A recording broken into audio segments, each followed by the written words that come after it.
127 కీర్తనలు చదువుకుందాం. Except the Lord build the house, thy labor in vain that built it. Except the Lord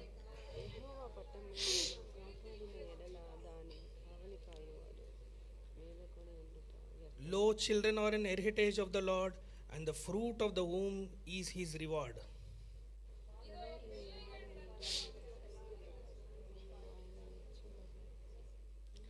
Happy is the man that hath his quiver full of them. They shall not be ashamed, but they shall speak with the enemies in the gate.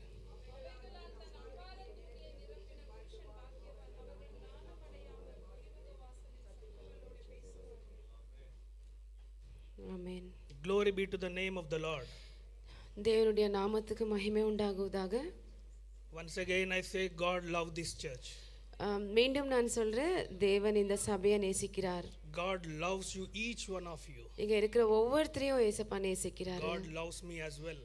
அதே போல என்ன கூட இயேசுப்பா நேசிக்கிறாரு. Last month I went to one of the hospital called Kidway. போன மாதம் நான் கிட்வே ஹாஸ்பிட்டலுக்கு போயிருந்தேன். It is a cancer hospital. அது cancer hospital. Where I was there for 15 days. அங்க நான் 15 நாள் இருந்தேன். I watched all the patients, maximum patients over there. அங்க எல்லா பேஷண்ட்ஸை நான் பார்த்தேன். They cannot take oxygen from the nose. அவங்க மூக்குல இருந்து ஒரு ஆக்சிஜன் எடுக்க முடியாத நிலைமை. Freely. அவங்க ஃப்ரீயா ஆக்சிஜன் எடுக்க முடியாத நிலைமை. Oxygen should be supplied from outside. வெளியில இருந்து அவங்களுக்கு ஆக்சிஜன் சப்ளை பண்றாங்க. Food should be supplied through the pipe through the nose. அவங்க மூக்கு உள்ள இருந்து பைப் போட்டு அவங்களுக்கு ஃபுட் சப்ளை பண்றாங்க. And to take out the urine, urine வெளியே எடுக்கிறதுக்கு there is also pipe. அதுக்கோ பைப் போட்டிருக்காங்க. To take out the waste material, waste மெட்டீரியலை வெளியே எடுக்கிறதுக்கு there is also pipe. அதுக்கோ பைப் இருக்குது. How blessed we are today. நம்ம இன்னைக்கு எவ்வளவு ஆசீர்வாதமா இருக்கிறோம். We are all here sitting freely taking oxygen. நம்ம இங்க எல்லாரும் உட்கார்ந்து இலவசமா ஆக்சிஜன் எடுத்துட்டு இருக்கிறோம். Taking food through hand. நம்ம கையால நம்ம சாப்பிட்டுட்டு இருக்கிறோம். Attending natural calls freely without any help. எந்த ஒரு உதவி இல்லாத நம்ம வந்து டாய்லெட் எல்லாம் போயிட்டு இருக்கிறோம். God loves us all. நம்ம எல்லாரையும் இயேசுப்பா நேசிக்கிறாரு. Coming to the Psalms, இந்த சங்கீதத்துல நம்ம வந்து பாக்கும்போது Psalms is written by 12 authors. இந்த சங்கீதத்தை 12 ஆத்தருங்க எழுதிருக்காங்க. As per the Bible scholars, Bible scholars பிரகாரம் it is believed that அது நம்ம நம்புறோம். it is written by 12 authors. 12 authors எழுதிருக்காங்கன்னு சொல்லி. In this 150 Psalms, இந்த 150 சங்கீதத்துல 2 Psalms are written by 2 சங்கீதத்தை King Solomon. சாலமன் ராஜா எழுதியிருக்காரு. This 127 Psalm 127வது சங்கீதம் is believed to be written by King Solomon. இது கூட வந்துட்டு சாலமன் ராஜா எழுதியிருக்காரு.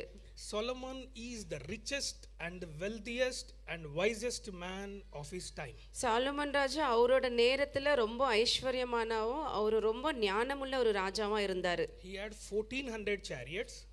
அவருக்கு ரதங்கள் 100 ரதங்கள் 1400 ரதங்கள் இருந்துச்சு.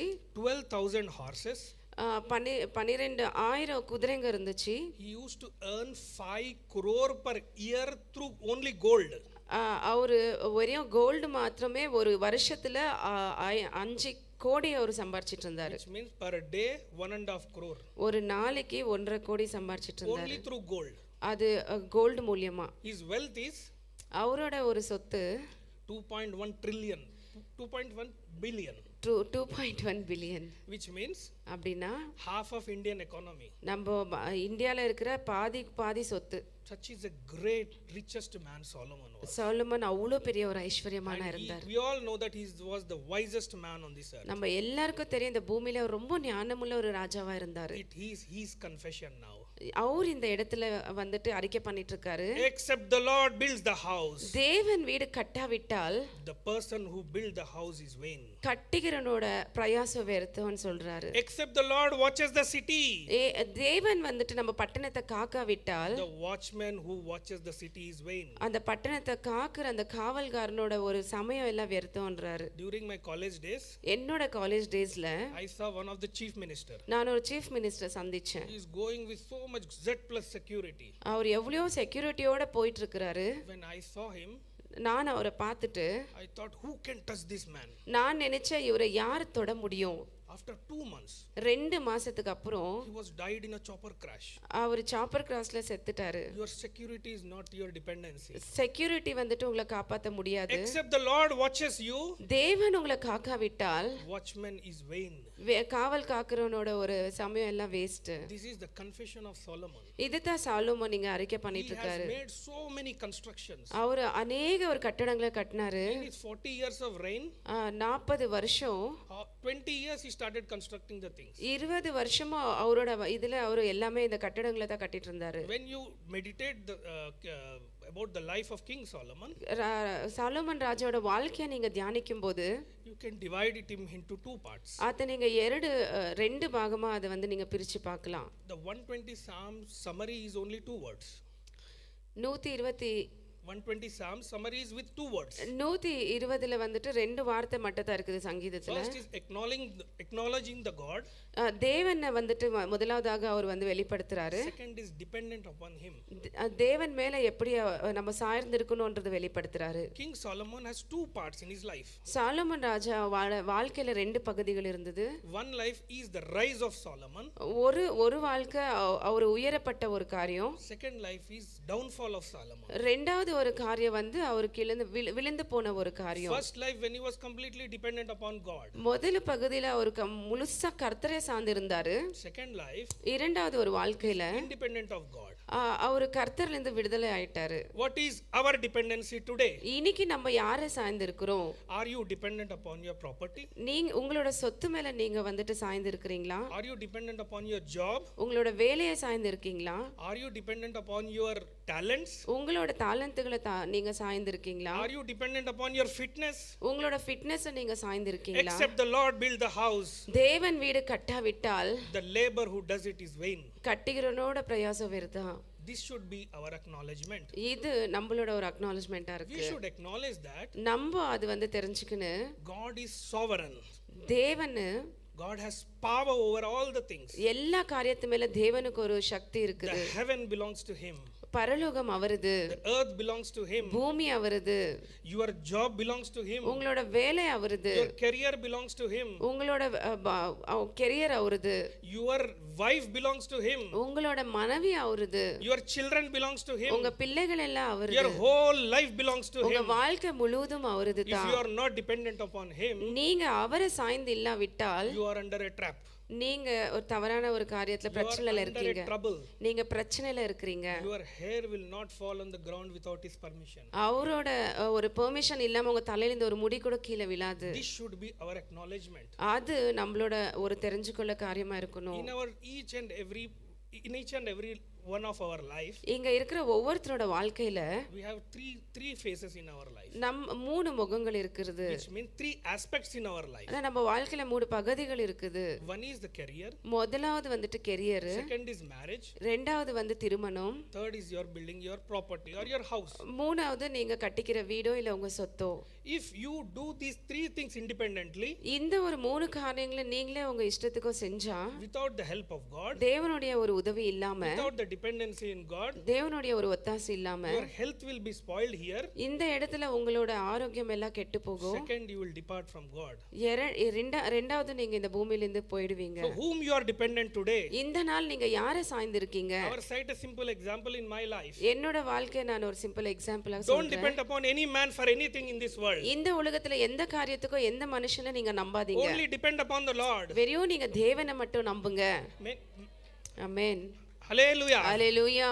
Many people told me, அநேகர் எனக்கு சொன்னாங்க, before the government job interview, government job இன்டர்வியூக்கு முன்பாக you should have recommendation. உனக்கு ரெக்கமெண்டேஷன்ஸ் கிடைக்கும். You should have so much money. உன்கிட்ட நிறைய பணம் வேணும். There was only one post. ஒரே ஒரு போஸ்ட் தான் இருக்கு. So much wise people came of 180 people. கிட்ட 80 ஞானமுள்ள ஜனங்க வந்தாங்க. For me there is no recommendation. எனக்கு எந்த ரெக்கமெண்டேஷனும் இல்ல. Only recommendation is my Lord. என் தேவன் மட்டும் தான் எனக்கு ரெக்கமெண்டேஷனா இருந்தாரு. Out of 180 I was selected one. 80ல நான் ஒருத்தர் செலக்ட் ஆனேன். Your recommendation should be only the Lord. உங்களோட ரெக்கமெண்டேஷன் வெறும் கர்த்தராக தேவனா No இருக்கணும். recommendation in my promotion. என்னோட ப்ரமோஷனுக்கு எந்த ரெக்கமெண்டேஷன் No இல்ல. recommendation in my PG seat. என்னோட பிஜி சீட்க்கு எந்த I am recommendation telling you கிடைக்கல. not to boast myself. I am telling you to glorify my God. நான் வந்துட்டு என்ன பெருமை பாராட்ட சொல்ல என் தேவனுடைய நாமம் மகிமைப்படுத்துறதுக்காக சொல்லிட்டு All இருக்கேன். should dependent upon Him நீங்க எல்லாருமே அவரை சாய்ந்திருங்க.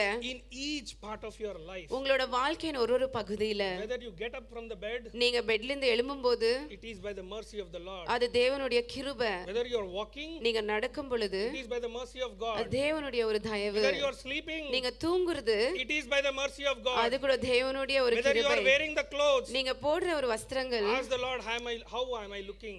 நான் தேவனை கேளுங்க நான் எப்படி தெரியுறேன் அப்படின்ட்டு. This is the dependency in the Lord. இதுதான் நம்ம ஆண்டவரை சாய்ந்து வாழ்ற வாழ்க்கை. Don't depend upon the Lord, நீங்க தேவனை சாய்ந்து வாழாவிட்டால் you will fall into a trap. நீங்க பிரச்சனையில மாட்டிக்குவீங்க. Trouble comes into your life. உங்களோட வாழ்க்கையில பிரச்சனைங்க பிரவேசிக்கும். Whole problems get started due to this. இதனால எல்லா பிரச்சனைங்க உங்களுக்கு ஆரம்பிக்கும். Recently, ரீசெண்டா there was one close to me. ஒருத்தர் எனக்கு ரொம்ப நெருங்கினவங்க. He was always chatting in the mobile. அவங்க எப்பவுமே மொபைல்ல சாட்டிங் பண்ணிட்டு இருப்பாங்க. I asked him, நான் அவங்கள கேட்டேன், what is the issue? என்ன பிரச்சனை? Initially he denied. அவர் சொல்லல first. Later he told me அதுக்கப்புறம் எனக்கு சொன்னாங்க, he has a girlfriend. எனக்கு கேர்ள் ஃப்ரெண்ட் இருக்காங்க. I asked two things. நான் ரெண்டு क्वेश्चन கேட்டேன். How will you preserve your holy life? உங்களோட ஒரு பரிசுத்த வாழ்க்கையில நீங்க எப்படி காத்துக்கொள்றீங்க? Second thing, ரெண்டாவது காரியம், did you tell your God who is your maker? உங்களை வந்து உருவாக்குன தேவன் கிட்ட நீங்க சொன்னீங்களா? It is not false to love. இது லவ் பண்றது தப்பு இல்ல. It is false not to tell God. தேவனுக்கு சொல்லாம இருக்கிறது தப்பு. You should meet any man in the presence of God. தேவனுடைய ஒரு பிரசன்ஸ்ல நம்மளுக்கு எந்த ஒரு பர்சன் வேணும்னாலும் Adam met Eve in the presence of God. Adam வந்துட்டு ஈவ தேவனுடைய ஒரு பிரசன்னத்துல தான் உண்டு பண்ணாரு. This is the knowledge we get from the Bible. பைபிள்ல அந்த ஒரு நாலேஜ் நம்மளுக்கு கிடைக்குது. If you don't tell anything to God, தேவன் கிட்ட நீங்க எதுமே சொல்லாவிட்டால், if you are independent from the Lord, தேவன் கிட்ட இருந்து நீங்க விடுதலையாய் வாழ்ந்தா your life will downfall. உங்களோட வாழ்க்கை விழுந்து போய்டும். That is what happened in the King Solomon's life. அதுதான் கிங் சாலமன் ஒரு வாழ்க்கையில நடந்தது. His love were towards the woman. அவர் வந்துட்டு பெண்களை நேசிக்க ஆரம்பிச்சாரு. He departed from the love of God. தேவனுடைய ஒரு அன்புல இருந்து ஒரு பிரிக்கப்பட்டாரு. You should have love of God in you. உங்களோட வாழ்க்கையில தேவன் மேல அன்பு இருக்குதா? Which means completely dependence into the hands of the Lord. கர்த்தருடைய கரத்தை முழுசா நீங்க நம்பி இருக்கிறீங்களா? What is the King Solomon doing here? Solomon ராஜா இந்த இடத்துல என்ன பண்ணிட்டு இருக்காரு? In his old age, அவருடைய ஒரு ஓல்ட் ஏஜ்ல his life departed from the Lord. அவரோட வாழ்க்கை முழுசா கர்த்தரால பிரிக்கப்பட்டுடுச்சு. God did not depart. தேவன் அவரை தள்ளல.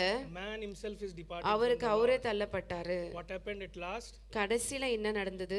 So much property. அநேகமா சொத்து இருந்தது. Started his life as a wise man. அவரோட வாழ்க்கை ஞானமுள்ள மனுஷனா ஆரம்பிக்கப்பட்டது. Ended his life as a fool. அவரோட வாழ்க்கை முடிவு வந்துட்டு ஒரு முட்டாளா முடிஞ்சிச்சு. How are we starting our life? நம்மளோட வாழ்க்கை எப்படி ஆரம்பிச்சிட்டு இருக்கோம்? How is our end? நம்மளோட ஒரு முடிவு எப்படி இருக்குது? His throne was rent into two pieces. அவரோட ஒரு His throne was rent into two pieces. அவரோட ஒரு கிரீடம் ரெண்டு பீஸா உடைஞ்சிடுச்சு. And his kingdom was divided into two. அவரோட ராஜ்யம் ரெண்டா பிரிக்கப்பட்டது. And the temple which he constructed, God collapsed, crushed. அவர் கட்டின அந்த ஒரு கோயிலை கர்த்தரே வந்துட்டு உடைச்சிட்டாரு. Dependent upon the Lord. தேவன் மேல நம்ம நம்பிக்கையா இருக்கணும். Except the Lord builds the house, தேவன் வீடு கட்டாவிட்டால் the one who builds it is vain. கட்டுகிறவனோட பிரயாசம் விருதா. Whole night Peter was toiling. Peter ராத்திரி முழுவதும் பிரயாசப்பட்டு Jesus said to put the net here. இயேசு சுவாமி சொன்னார் இந்த இடத்துல வலைய வீசு. He got so many fishes. நிறைய ஒரு மீன்கள் பிடிச்சாரு. Be with the Lord always. எப்பவுமே தேவனோட இருங்க. Except the Lord watches. தேவன் நம்மள காக்காவிட்டால், the watchman who watches காக்குகிறனோட அந்த வாட்ச்மேன் is vain. அவரோட ஒரு பிரயாசம் விருதா. Let God bless us all. எல்லாரையும் தேவன் ஆசீர்வதிப்பாராக.